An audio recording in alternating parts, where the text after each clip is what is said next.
virtual, ansiosos aí para retornarmos o contato, né, com as pessoas, mas obedecendo as regras, né, do decreto.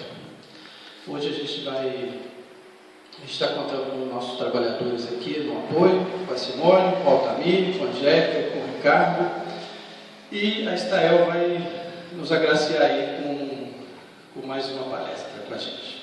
O tema vai ser: não separeis o que Deus juntou. Vamos para nossa página. Do livro Vinha de Luz, ditado pelo Espírito Emmanuel, por Francisco Cândido Xavier, o 106. Como cooperas? Nós, porém, não recebemos o Espírito do mundo, mas o Espírito que provém de Deus. Paulo, primeira carta a Coríntios, capítulo 2, versículo 12. Lendo a afirmativa de Paulo, reconhecemos que em todos os tempos o discípulo sincero do Evangelho é defrontado pelo grande conflito entre as sugestões da região inferior e as inspirações das esferas superiores da vida. O espírito do mundo é o acervo de todas as nossas ações delituosas, em séculos de experiências incessantes. O espírito que provém de Deus é o constante apelo das forças do bem, que nos renovam a oportunidade de progredir a cada dia, a fim de descobrirmos a glória eterna a que a infinita bondade nos destinou. Deus é o Pai da criação. Todo fundamentalmente pertence a Ele. Todo o campo de trabalho é do Senhor. Todo serviço que se fizer será entregue ao Senhor. Mas nem todas as ações que se processam na atividade comum provêm do Senhor. Coexistem nas oficinas terrestres, quaisquer que sejam, a criação divina e a colaboração humana. E cooperadores surgem que se valem da mordomia para exercer a dominação cruel, que se aproveitam da inteligência para intensificar a ignorância alheia, ou que estimam a enxada prestimosa para não cultivar o campo, mas para utilizá-la no crime. O cientista, no conforto do laboratório, e o marinheiro rude sob a tempestade estão trabalhando para o Senhor. Entretanto, para a felicidade de cada um, é importante saber como estão trabalhando. Lembremos-nos de que há serviço divino dentro de nós e fora de nós, a favor da nossa própria redenção. É justo indagar se estamos cooperando com o espírito inferior que nos dominava até ontem, ou se já nos afeiçoamos ao espírito renovador do eterno Pai. Então, o que a página nos traz aí? Eu acho que a gente tem que refletir sobre o que a gente tem feito, né, de útil, né? Como diria o Santo Agostinho, né, de que ao final do dia a gente possa refletir de tudo aquilo que a gente fez. Se a gente fez coisas boas, no próximo dia a gente continua fazendo. Mas se a gente não fez, é sinal que a gente ainda precisa melhorar. Quando a gente chega a esse entendimento que a gente precisa melhorar, a gente já dá um passo dessa caminhada de melhora moral e intelectual. Tudo que se apresenta para a gente é oportunidade de trabalho, tudo. E a oportunidade de trabalho a gente só tem que avaliar se o caminho que eu estou seguindo. Sejam em pequenas coisas que sejam humildes, sejam naquilo que é grandioso, em questão material.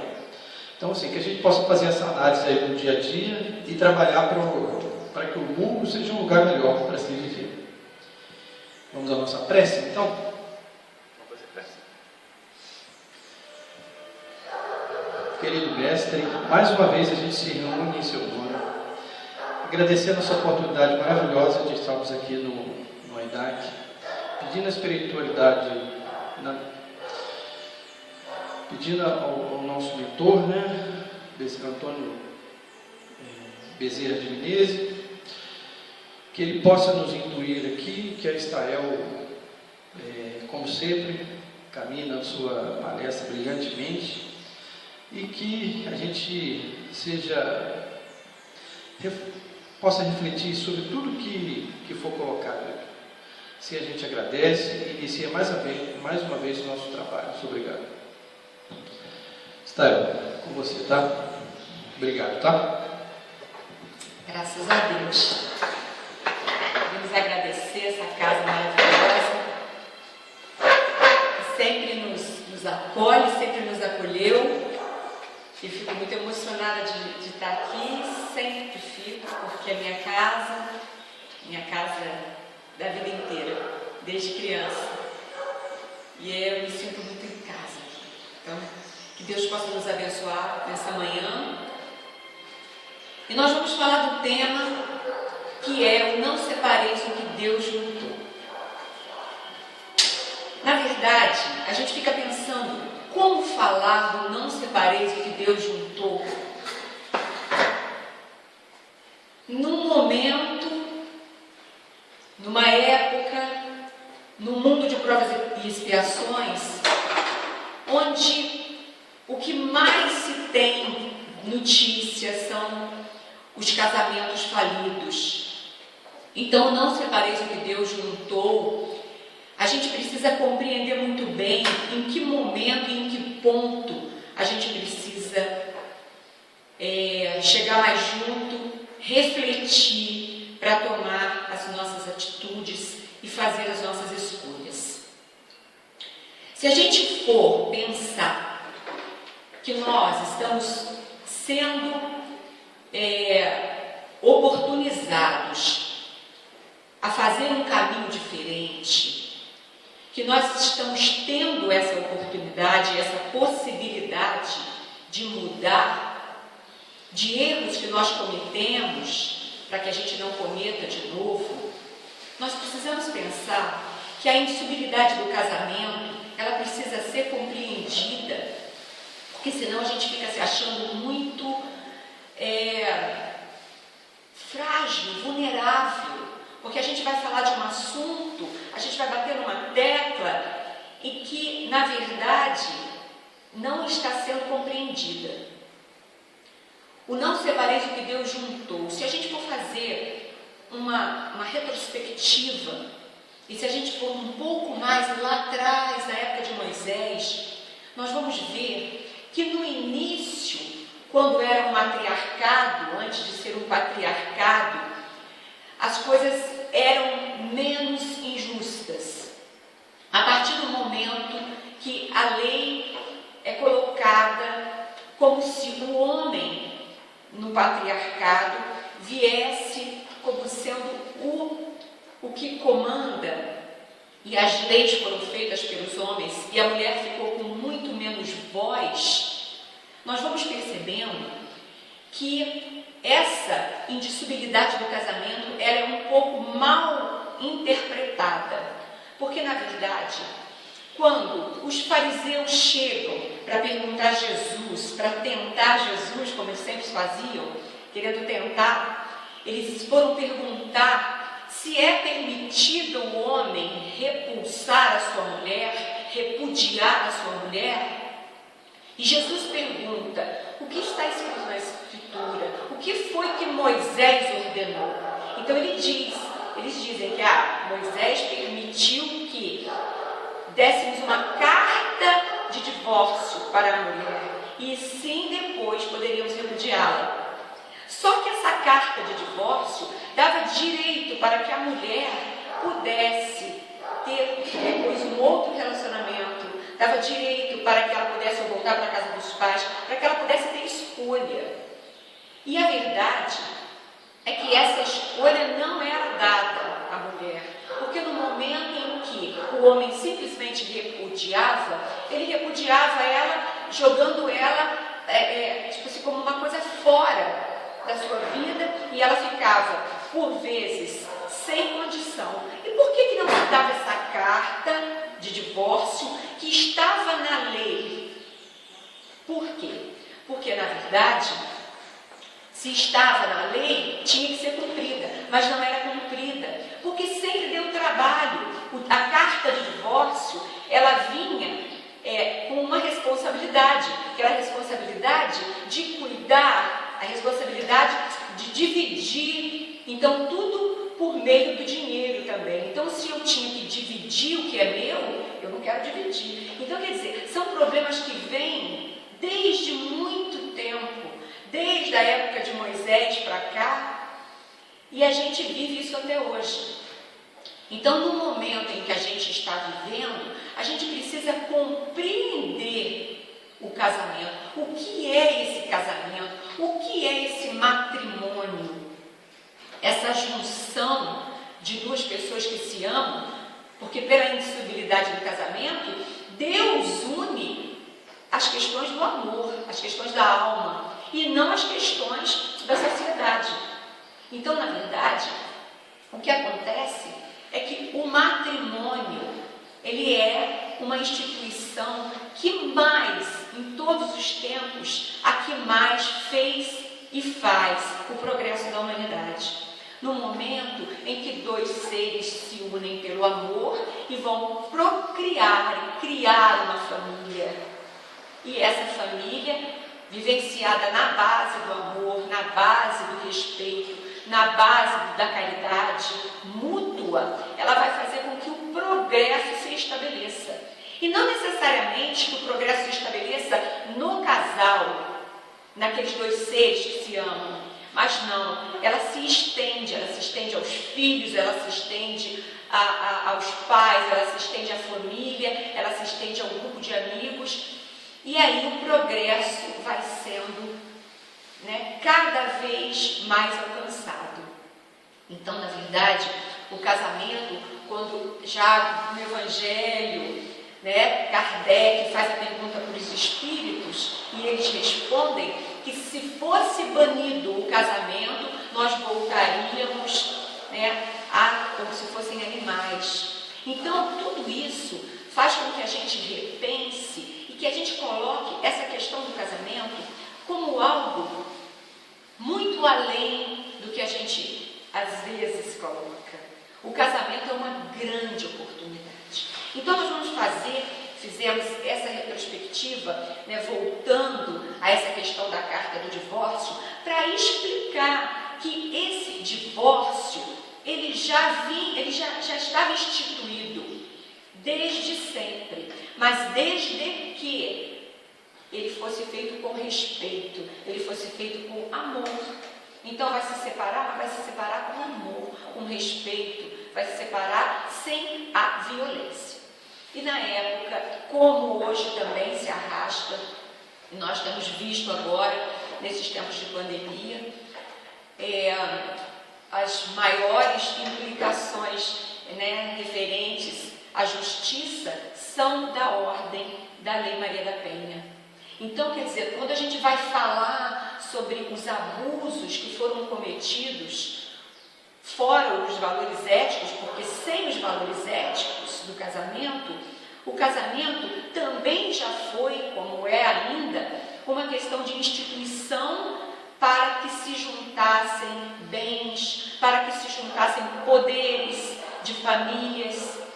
Então as mulheres muitas das vezes foram vendidas para outras famílias, casamentos foram feitos sem que a mulher conhecesse o marido e sem que o marido conhecesse a mulher, simplesmente porque as famílias combinaram. Então tudo isso vem na história desse casamento, na história da humanidade, que faz com que a gente repense qual é o nosso papel nesse momento que estamos em 2020 e o que a gente ganhou e o que a gente continua ainda batendo na tecla, aonde a gente continua errando.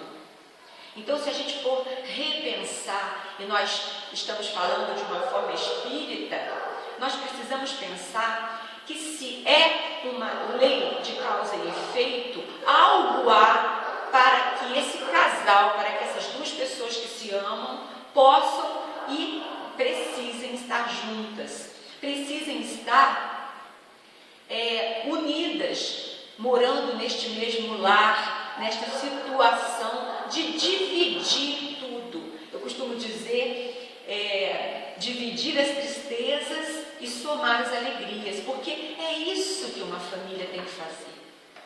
Então, se a gente entra numa lei de causa e efeito, a gente precisa entender que há um motivo para se estar junto. E esse motivo, ele precisa ser colocado todos os dias em pauta. Porque nós precisamos fazer uma reflexão. Mas o que eu preciso aprender nesse momento? O que eu preciso ensinar? Qual é o meu papel nesse momento, nessa encarnação, na atualidade? O que nós estamos fazendo juntos?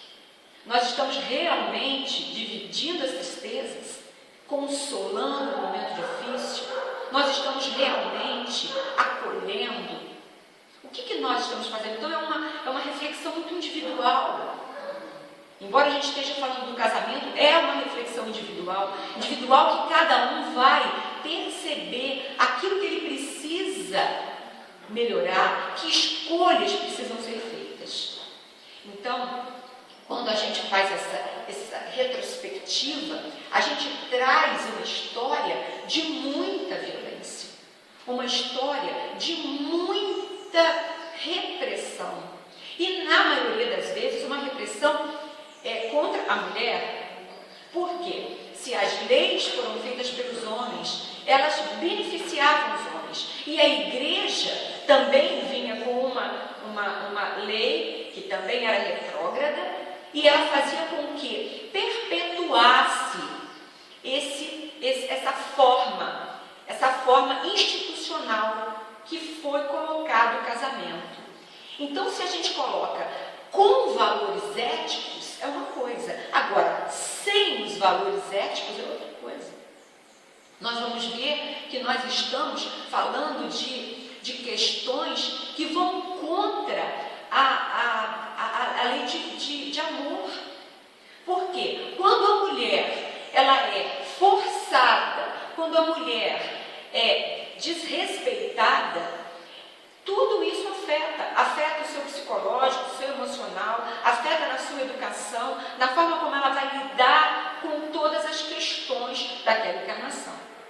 Então, nós viemos homens, como viemos mulheres, enfim, nós viemos na condição que nós viemos, nós precisamos aproveitar da melhor maneira o que nós temos na nossa mão.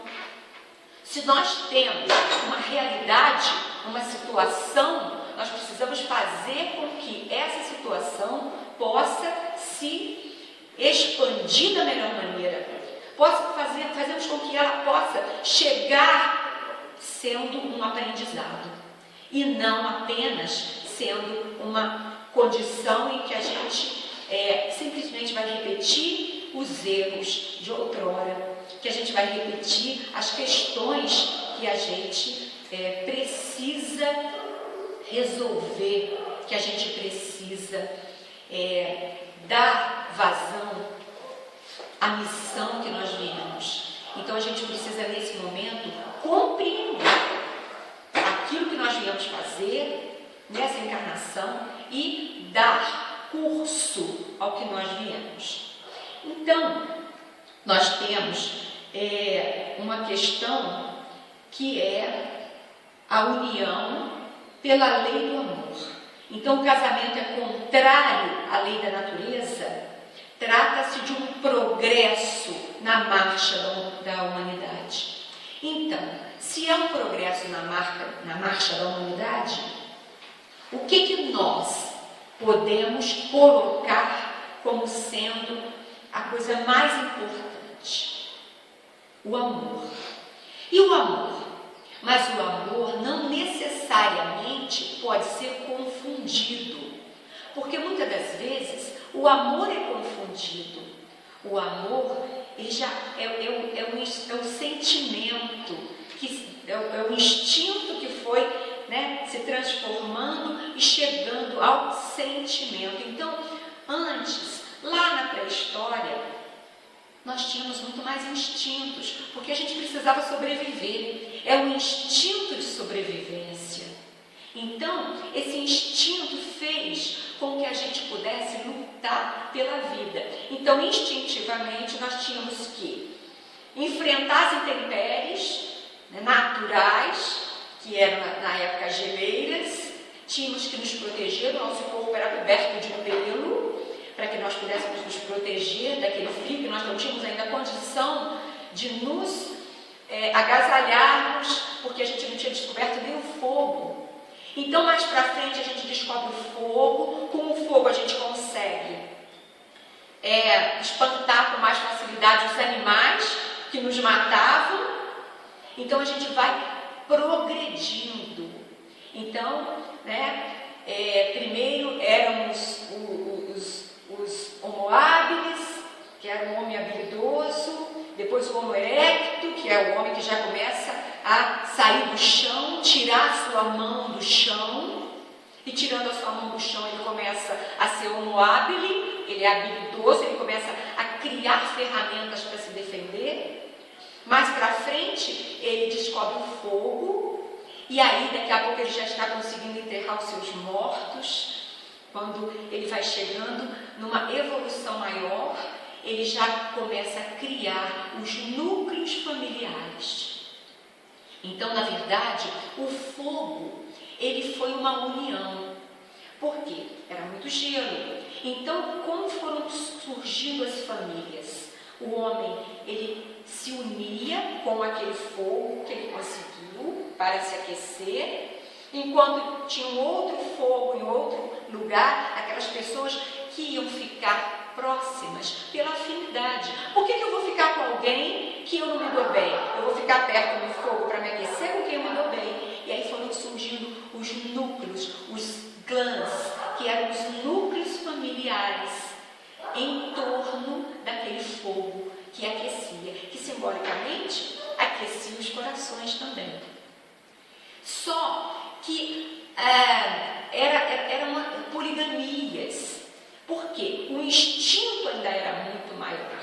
Então, no momento em que na história da humanidade o casamento chega, ele vem de fazer a diferenciação entre aquilo que era poligâmico daquilo que passa a ser monogâmico.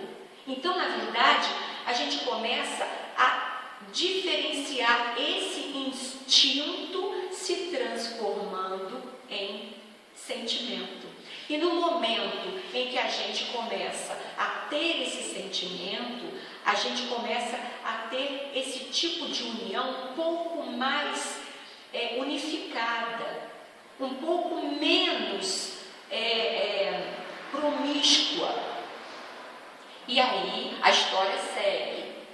Temos um tempo em que os homens comandavam, então as mulheres ficavam em casa e os homens iam para os prostíbulos, e a mulher era relegada em nada.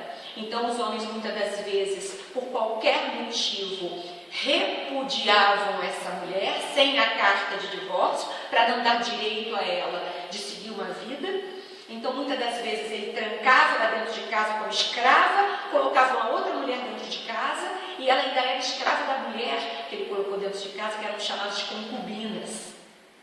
Então, isso tudo fez parte da nossa história. Mas e a história? A história é no passado. A gente não pode viver no passado, mas a gente precisa aprender com ele. A gente precisa aprender, porque senão, de que ele vale? Ele é a nossa memória. Então, nós precisamos aprender com esse passado, para que a gente não repita os mesmos erros de outrora. Então, no momento em que a gente tem consciência de que essa história aconteceu, nós precisamos fazer uma diferenciação. E não repetir, e sim ganhar um novo corpo, ganhar uma nova forma de ver e de agir. Então, quer dizer, nós precisamos agir diferente, para que a gente não caia nos mesmos erros. Então, a mulher, para ela, era relegada a nada. Então, como eu disse antes, com valores éticos, o casal vivia, fazia um lar, o casamento é maravilhoso. Por quê? Porque ele é a oportunidade da gente refletir. Mesmo aqueles casais que não se dão bem, querendo ou não, estão aprendendo um com o outro. Eles estão aprendendo porque é na renúncia. A gente precisa dividir tudo. Precisa dividir a casa. Nesse momento de pandemia, nós precisamos dividir a nossa casa. Muitas famílias têm casas muito pequenas. E os casais estão entrando num atrito muito grande. Então, na verdade, a gente precisa aprender. As mulheres que lá atrás eram relegadas a nada, não tinham valor, não podiam ser alfabetizadas, não tinham direito à fala, não podiam falar com o homem. Se uma mulher falasse com o homem, na época de Jesus, ela era considerada prostituta. Então, quando a gente ouve falar que era prostituta, mas não é a prostituta da visão que nós temos hoje, que vende o seu corpo, às vezes, por opção. Muitas das vezes, não. Mas a mulher naquela época, na época de Jesus, há 2000 anos, quando tinha as leis que ainda perpetravam, né, eram as leis mosaicas, a mulher não podia nem almoçar, jantar, fazer as suas refeições do lado do marido. A mulher, ele tinha que comer e depois ele ia comer separado. Quando Jesus chega, ele mostra uma nova forma de vida. Ele vem elevar essa mulher. Ele vem mostrar para os homens que a mulher e o homem têm os mesmos direitos. Por quê? Qual a diferença? Então ele traz uma nova forma de vida. Como ele diz, eu não vim destruir a lei, eu vim cumpri-la. Ele está querendo dizer que ele veio colocar curso nessa lei, que muitas das vezes era apagadinha, aquela parte que não vinha de acordo com o que o homem queria, com o que os direitos da igreja queriam, com o que a instituição queria, a sociedade queria. E aí, como a mulher é o sexo frágil, ela ficou sendo relegada a nada. Não podia nem conversar com a mulher. A mulher não era digna. Então Jesus vem para elevar essa mulher, para fazer com que o homem e a mulher vissem a sua igualdade. Porque nós hoje falamos em família universal. Mas na época não podia falar disso. Na época Moisés teve que trazer uma lei muito dura. E quando ele diz, não olharás a mulher do próximo, não terás nem poderás pegar a casa do seu próximo, não poderás pegar o ácido, nem o que ele tem. Ele coloca a mulher nessa história. Então, quer dizer, é o homem que comanda. Então, a mulher pertencia ao homem. E aí ele tinha direito. E ele achava que ele estava certo. Ele achava que ele estava certo, tanto que, na época, os homens achavam que era culpa da mulher quando elas não davam um filho macho, um filho homem. Muitos casos de meninas, os homens matarem as filhas meninas, porque queriam um filho homem, porque o filho homem era braço para trabalho. Então, o que a gente precisa ver nessa história? O nosso caminhar. Um caminhar de progresso, um caminhar que fez com que a gente pudesse ter um lugar. Então Jesus, ele é o caminho, a divisória que a gente tem quando a gente percebe e que ele vinha trazendo a igualdade. Somos todos iguais. E por quê? Que uns precisam desmerecer o outro. Então, nesse caminho, o cristianismo veio, ele foi sendo muito mal interpretado, mas ele caminhou. No decorrer dos anos, desses 2000 anos, a gente foi caminhando e a gente chega em 1860 e poucos com o Kardec trazendo o Espiritismo, que é a terceira revelação. E nesse momento fica muito mais claro, porque aí ele vem explicar o divórcio. Não separeis o que Deus juntou. Como? Como que é isso? A gente não vai separar. Mas e como que vai viver? Se não tem mais amor, se não tem mais o respeito, ou se o casamento foi feito à base de um contrato por interesse. Então o divórcio, ele vem no momento para quê? Para ele fazer justiça. Ele vai separar simplesmente porque já está ele vai dar curso, ele vai legalizar algo que vem para justiça de que aquela mulher vai ter uma regra para que ela possa ter o que ela necessita, para que aquele homem possa dar aquilo que ele tem que dar. Enfim, vai se ter uma questão de justiça nesse momento. Então, o divórcio, ele é uma lei que já vinha, só que ele não era respeitada. Então, o que é a lei? A lei, ela vem para mostrar para nós aquilo que precisa ser feito. E ali tem a justiça falando. Não sou eu, nem você, nem quem vai falar, é a justiça, é a lei, está na lei. E aí ela precisa ser cumprida, senão tem as consequências. E muitas das vezes a gente só faz quando a gente é obrigado. Até o nosso progresso. E muitas das vezes ele é adquirido porque nós somos obrigados. Nós estamos obrigados àquela situação. Obrigados àquela situação, o que nós vamos fazer? Cumpri-la. Mesmo que num momento precise ser feita pela obrigação. Mais tarde a gente vai aprendendo e depois vamos fazer por vontade.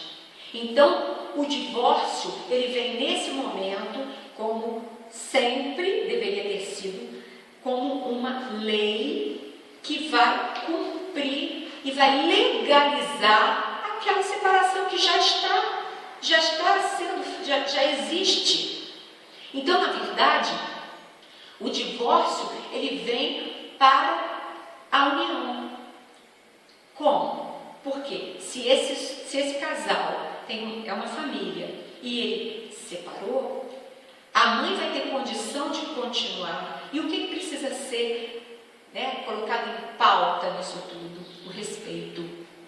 O respeito precisa ser colocado em pauta. O amor e a dedicação ao quê? A essa família. Essa família que precisa ter continuidade, ser continuada. E com tudo que ela merece, com tudo que ela precisa ter. Então, nesse momento, a gente precisa pensar que o repúdio tem que ser aqui. O repúdio tem que ser o adultério. Sim, e Kardec coloca isso de uma forma linda. O repúdio tem que ser ao adultério, que é uma forma com que todos sofrem. O adultério é uma mentira. A gente costuma dizer que são tecendo os fios podres do adultério. Então é o adultério que tem que ser banido. O divórcio no momento que tem uma separação, é uma necessidade para que se tenha a justiça. Agora, o adultério não. E muitas das vezes não se divorcia, mas se adultera. Então a gente se pergunta: não separeis o que Deus juntou, mas não separeis o que Deus juntou. E o que Deus juntou? Juntou dois seres que se amam pelas leis de Deus, pela lei de Deus. É a junção de duas pessoas que se amam, que se respeitam, que estão unidas. Agora, a partir do momento que tem uma mancha, que é o adultério, não tem respeito. E aí tudo desmorona. Desmorona a relação psicológica, desmorona a relação familiar, desmorona tudo, porque a consciência da pessoa, ela vai cobrar um dia. E todos sabem que não tem necessidade do adultério. Se você não quer mais aquele relacionamento, seja suficiente corajoso para chegar e colocar as cartas na mesa. Então, quer dizer, o que nós precisamos fazer? Então, Jesus já vem falando sobre isso. É a lei de amor, é a lei onde nós precisamos cumprir aquilo que nós viemos fazer. Então, é o repúdio, é o adultério. Então, quando a gente se coloca, não separeis o que Deus juntou, e muitas das pessoas ficam como se fosse contra o divórcio, a gente precisa deixar muito claro que o divórcio vem no momento e vem desde a época de Moisés como lei escrita nas Escrituras a gente possa entender que é uma legalização, e é uma legalização bem-vinda, uma legalização que vem trazer um norte de igualdade, de colocar no mesmo patamar esse homem e essa mulher. E nós vamos falar um pouquinho sobre o que nós estamos fazendo para que o nosso casamento perdure. E o que nós estamos deixando de fazer para que esse casamento possa ser destruído. A cada dia, as nossas ações, naquilo que a gente deixa de fazer. Então, Joana de Ângeles fala de uma forma muito linda que como o casamento é essa base, que é o patamar de evolução, um dos maiores patamares da evolução do homem, do ser, quando ele consegue dividir e mesmo assim somar, ela vem trazer para nós o como nós precisamos agir. Que não é a cada insatisfação que a gente vai pedir o divórcio. Não é assim. Porque senão ficaria muito fácil. Viver junto não é fácil. A gente viver conosco mesmo não é fácil. Nós sabemos os nossos defeitos. Como é que a gente vai viver em conjunto com aquele marido, com aquela esposa, com aqueles filhos e achar que vai ser tudo um mar de rosas? Tem tipos de casamento. Tem casamento com sacrifício, tem casamento com missão, tem casamento, provacional, que são os nossos, que nós estamos no mundo de provas e expiação. A mãe do André Luiz vem como um casamento de missão para erguer aquele marido que estava numa condição espiritual inferior. São casamentos que nem são chamados de sacrifício, porque não era um sacrifício para ela. É um casamento de missão. Tem uma missão ali, naquele momento. Então, nós precisamos entender os tipos de casamento que nós temos, pesquisar, estudar, e seguir, e fazer uma análise sobre qual é o nosso casamento, o que eu preciso melhorar no meu casamento, o que eu estou levando para passar uma encarnação inteira. Pois se Deus nos uniu, algo há que eu tenha que cumprir nesse momento. É prova? É expiação? Isso tudo a gente precisa estudar. Por isso que a gente precisa ter o autoconhecimento. O autoconhecimento é saber o que nós viemos fazer aqui. Qual é a nossa prova? O que nós viemos provar? Se nós viemos expiar, o que é que nós deixamos de fazer lá atrás que a gente precisa estar fazendo agora? Qual é o padrão de pensamento que eu vou estabelecer para que a minha família tenha harmonia? Nós vamos iniciar o nosso dia de que forma? Nós vamos iniciar com uma prece, com um agradecimento? Ou nós vamos iniciar com a cobrança? Nós vamos iniciar com o mau humor e com o pensamento negativo? Nós vamos arrastar o nosso casamento? Nós vamos fazer com que os nossos filhos nos vejam tristes todos os dias? Ah, mas o mundo não é bom. Mas e aí, nós estamos vivendo nele? O homem do mundo está aí no Evangelho para que a gente possa ler, escrever, estudar, refletir. A gente precisa viver no mundo. E o mundo que nos foi apresentado foi com aquele marido, foi com aquela esposa. Então, Joana de Ângeles diz claramente, não é por qualquer motivo que nós vamos tirar o casamento. Por quê? Nós vamos ter uma falta de interesse natural. Nós somos humanos. Nós vamos ter irritações naturais. Nós vamos ter formas de pensar diferentes. Nós vamos bater as ideias. Um vai querer uma coisa, o outro vai querer outra. Mas por causa disso a gente não tem necessidade de agora então a gente vai separar. Então a gente vai se separar até de nós, do nosso pai, da nossa mãe. Porque a gente não tem condição de ter um casamento de almas gêmeas nesse mundo. Allan Kardec talvez tenha tido um casamento de alma gêmea, onde os dois trabalhavam por um mesmo fim, almas que vieram para isso. mas não é comum. E nós precisamos ter realidade. Qual é a nossa realidade? A nossa realidade é de um casamento provacional, então que nós façamos da melhor maneira o nosso casamento, que nós aprendamos com a nossa união, e não que nós deixemos passar. E o que nós estamos deixando de fazer? Qual é o nosso propósito no momento em que a gente se casa? Já que hoje em dia a gente não precisa mais se casar forçado. Por quê? Os nossos bisavós, os nossos avós, talvez tenham sido forçados a se casar, mas nós não. Então a gente tem uma responsabilidade grande nesse momento. O que nós estamos ganhando, o que nós estamos perdendo nesse casamento, nessa união, onde a gente tem a nossa prole, os nossos filhos, que precisam estabelecer e viver num lar de amor, num lar de concórdia. O que está faltando para a gente fazer para que esse lar se equilibre, para que esse lar possa chegar mais próximo possível do bem comum, onde todos estão felizes? É fácil? Não é fácil. Não é nada fácil. Porque se é uma aprovação, não é nada fácil. E aí a gente precisa colocar o nosso melhor. Não cobrar o melhor do outro. Porque é muito fácil, como Jesus falou, a gente vê o cisco no olho do outro e não vê a trave que cobre os nossos olhos. É muito fácil.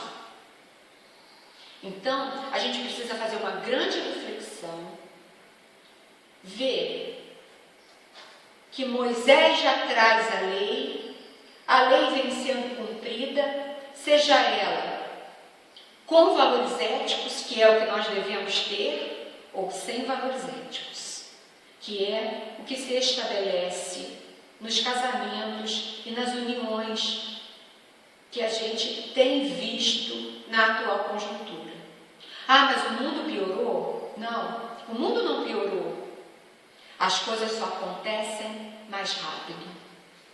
A gente consegue visualizar de uma forma muito mais rápida. Então, as redes sociais estão aí, a comunicação mundial está aí, é um mundo totalmente globalizado. Eu posso estar sendo ouvida agora fora do Brasil, eu posso estar sendo ouvida em todos os lugares, quer dizer, as notícias chegam a tempo e a hora. Os números da pandemia aumentam a cada dia e nós sabemos todos os minutos que nós olhamos, então estamos ligados. E aí? Mas continuamos repetindo os mesmos erros de outrora, repudiando aquele que pensa diferente de nós, julgando aquele que pensa diferente de nós. Então a gente precisa fazer uma reflexão do que nós viemos fazer aqui. O casamento é uma oportunidade, o matrimônio é uma oportunidade para que a gente possa crescer, para que a gente possa desenvolver em nós e no outro e no entorno, porque quando a gente é exemplo, a gente é seguido. Agora, a gente pode ser exemplo mau ou exemplo bom, é uma escolha. Eu vou ser um exemplo para os meus filhos. Agora, se eu faço mal, se eu tenho atitudes negativas, eu vou passar isso para frente. Agora, o contrário também é verdade. Se eu tiver atitudes positivas e se eu fizer o bem, eu vou fazer o quê? Eu vou fazer com que esse espelho possa ser refletido. E aí, quanto mais contaminar pessoas à nossa volta com o nosso bem, que foi o que Jesus trouxe, fazendo o bem sem olhar a quem, transformando essa família que já conseguimos ter, uma família de amor, que a gente precisa cultivar como uma plantinha, como a gente ensina para os nossos filhos, regando todos os dias com carinho. Por que o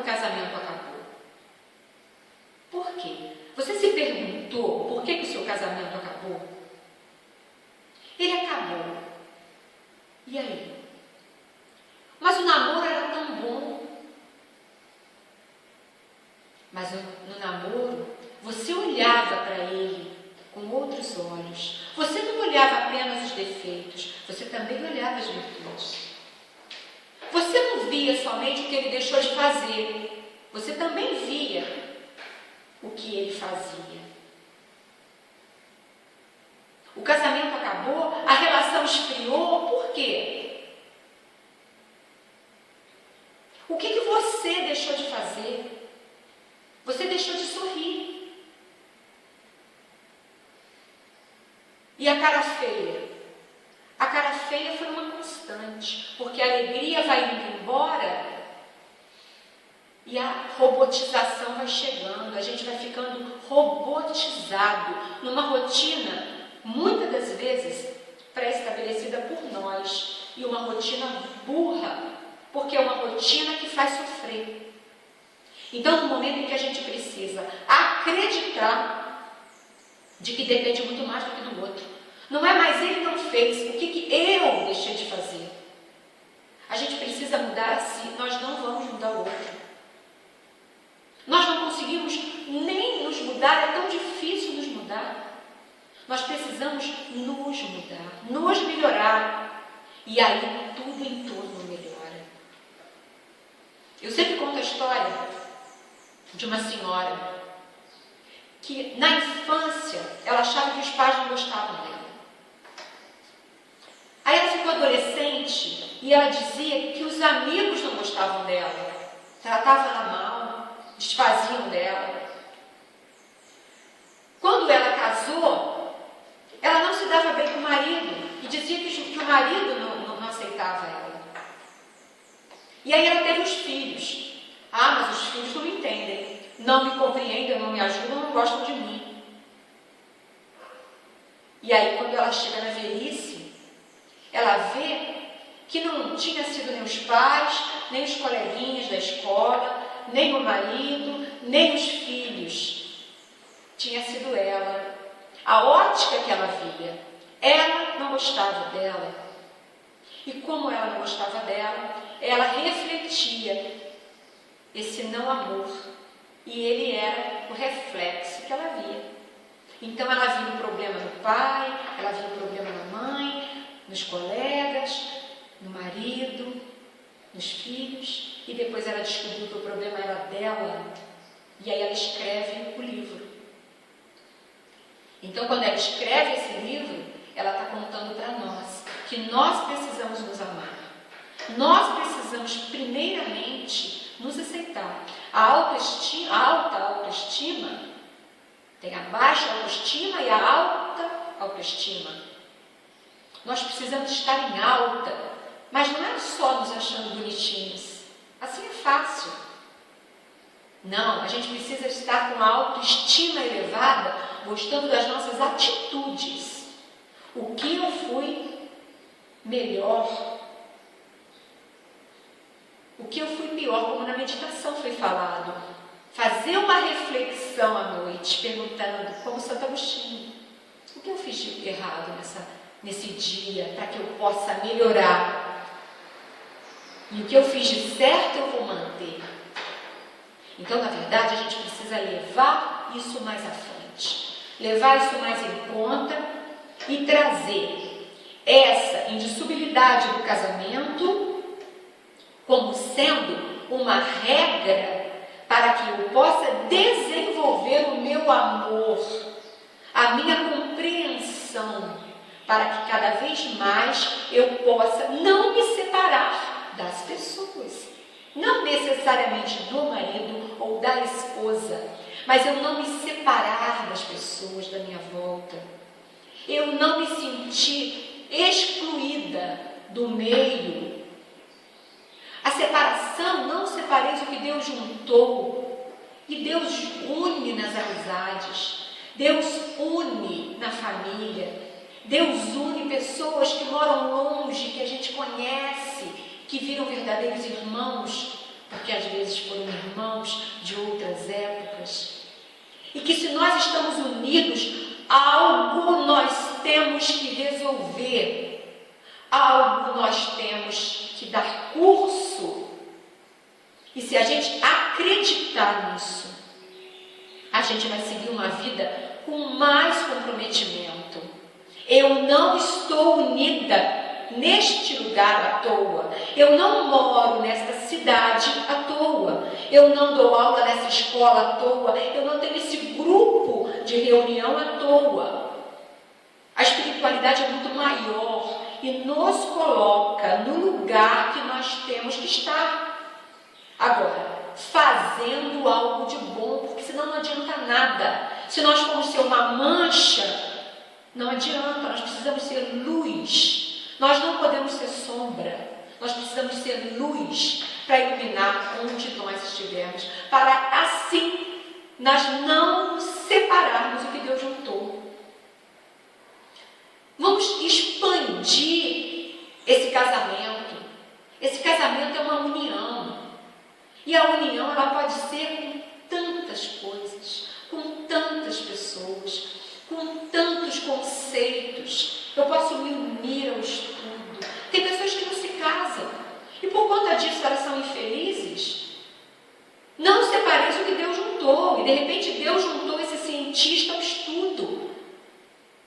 Não se parece o que Deus juntou, e de repente essa professora não vai ser separada dos seus alunos, mas às vezes ela não é casada. Qual o problema? E as uniões que nós temos são feitas pelo amor, não pelo sexo.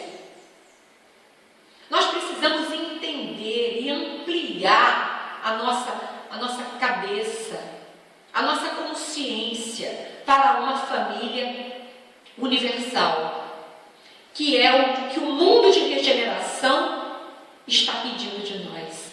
Por que ele está trazendo tanta diferença?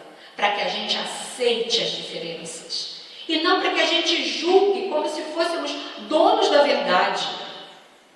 Nós não somos donos da verdade. Nós somos humanos e precisamos entender que nós precisamos aceitar as diferenças e não julgá-las. Porque nós não somos melhores do que ninguém. Nós estamos nesse mundo e a pandemia veio muito para nos igualar e para mostrar que nós somos iguais, não tem rico nem pobre, nem feio nem bonito. Se nós tivermos que passar por esse momento, nós vamos passar, transformando a nós mesmos e fazendo essa indissolubilidade no amor. No amor, seja a quem for. Porque nós precisamos aproveitar essa oportunidade que nos foi dada por Deus da melhor maneira. Que Deus possa nos abençoar nessa noite e que o amor possa ser a palavra para que possamos galgar um caminho melhor, um caminho de mais consciência. Que assim seja. Muito obrigada.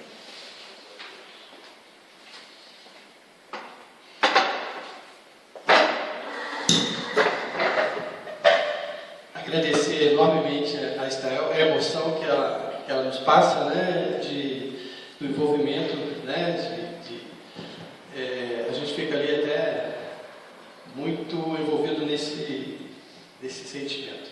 Obrigado, viu, Estael? Então a gente está encerrando mais uma vez, né, o nosso encontro aqui no EDAC, agradecendo os trabalhadores que estão aqui, fazendo com que esse momento aconteça, que a gente continue com nossas atividades.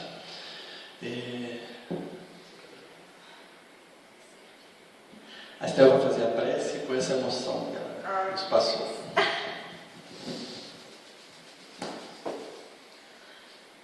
Então vamos levar nosso pensamento a Deus. Pedir a Jesus que nessa hora nós possamos chegar na casa das pessoas, levando esse amor, levando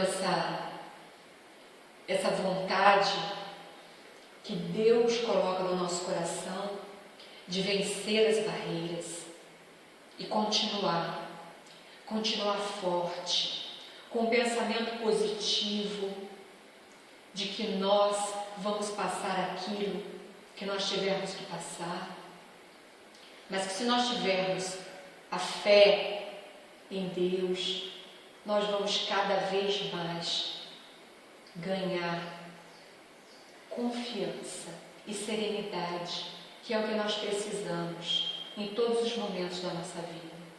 Que em todos os momentos que nós estejamos em aflição, nós possamos elevar o nosso pensamento a Deus e agradecer.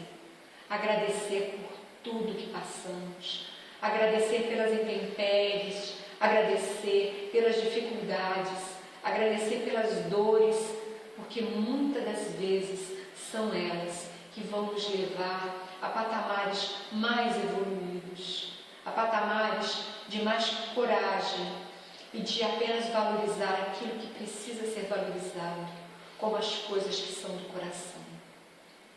Deixar de lado os julgamentos, deixar de lado as tendências da crítica e buscar no amor, na compreensão, a salvação de nós mesmos, não buscando salvar o outro, mas buscando salvar a nós mesmos, o nosso íntimo, nos nossos conceitos, revendo todos os nossos atos e transformando em ação aquilo que realmente faz a diferença no mundo. Que o Pai Maior possa nos unir e abençoar a todas as casas, abençoar os nossos quintais, abençoar os hospitais, abençoar as famílias em dificuldade, abençoar a tantos lares que ainda não conseguem ver no amor a cura. Abençoar, Pai, as pessoas da rua que não têm nem consciência do que nós estamos passando.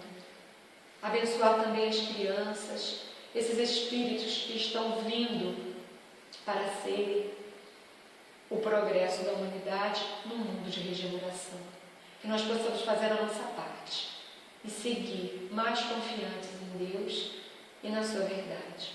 Que o Pai possa nos abençoar nessa manhã e a essa casa maravilhosa que nos acolhe e nos cura com toda a sua bênção. Que assim seja, graças a Deus.